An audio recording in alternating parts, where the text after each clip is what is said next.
to the Duggie and Chirpy channel. Welcome to today's newest discovery. Duggie the brown dog with colorful fur was chasing a butterfly when he heard a loud sound. Rumble, roar, squeak. "Chirpy! Chirpy! Come quick!" he barked, his ears flapping. "There's a giant shiny beetle with square eyes and round feet, and it's full of people." Chirpy the yellow bird fluttered down from a lamppost and landed on Duggie's head. "Ooh," she chirped.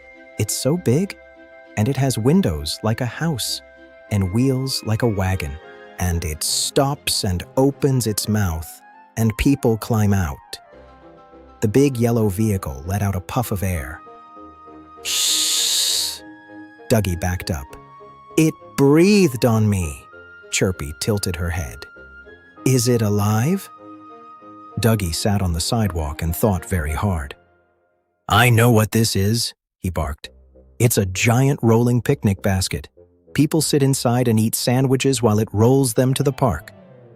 Chirpy hopped onto the bus stop sign.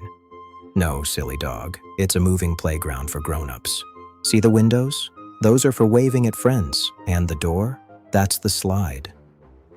Duggie pressed his nose against the bus. "But it smells like gas and feet." "That's playground perfume," chirped Chirpy. "Then why does it beep?" "Because it's saying play with me. Grown-ups don't play. They do on the rolling playground." Whoosh, flutter, thump. A big, kind, wise owl named Professor Hoot landed softly on the bus stop bench. He smiled with his big round eyes. "Oh, my curious little explorers," he whispered gently. "That is not a rolling picnic basket or a moving playground. That is a bus." "Bus?" said Duggie and Chirpy together. "Yes," said Professor Hoot. "A bus is a very large vehicle that carries people from one place to another. It drives on roads and stops at special places called bus stops. One bus can carry many, many people, sometimes 50 or more. That means fewer cars on the road, which is better for the earth." Duggie wagged his tail. "So it's a sharing car?" "Yes, Duggie, a very big sharing car." "Now," said the wise owl, "let's take a bus ride. The right way." He led them to the front of the bus, where the driver sat in a big chair with a steering wheel. "First, we wait at the bus stop. See the sign? That tells us which buses come here." The bus arrived.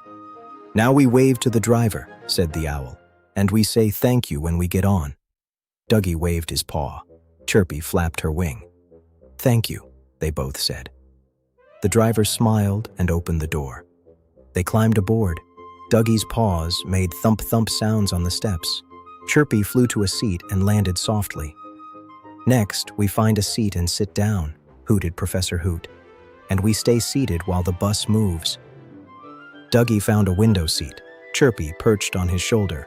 Rumble, roar, whoosh, the bus started moving. "Whee!" barked Duggie. "We're moving without walking." "Look at the trees," chirped Chirpy. "They're running away." They passed houses and shops and a big, sparkly lake. People got on and off at different stops. Some had groceries, some had backpacks. One had a very sleepy baby. Duggie pressed his nose to the window. "Hello, world!" Chirpy waved at everyone. "Bye-bye, trees. Hello, clouds." Then the bus stopped at their stop. "Now," said the owl, "we say thank you to the driver and get off carefully." Duggie hopped down the steps. Chirpy fluttered after him. "Thank you, bus," they both shouted. Beep, beep. The bus honked goodbye. They stood on the sidewalk, watching the big yellow vehicle roll away. "That was the best ride ever," barked Duggie. "Can we ride again tomorrow?" chirped Chirpy. Professor Hoot smiled warmly.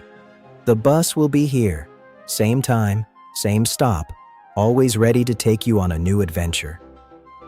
Duggie snuggled against Chirpy. Chirpy nestled into his colorful fur.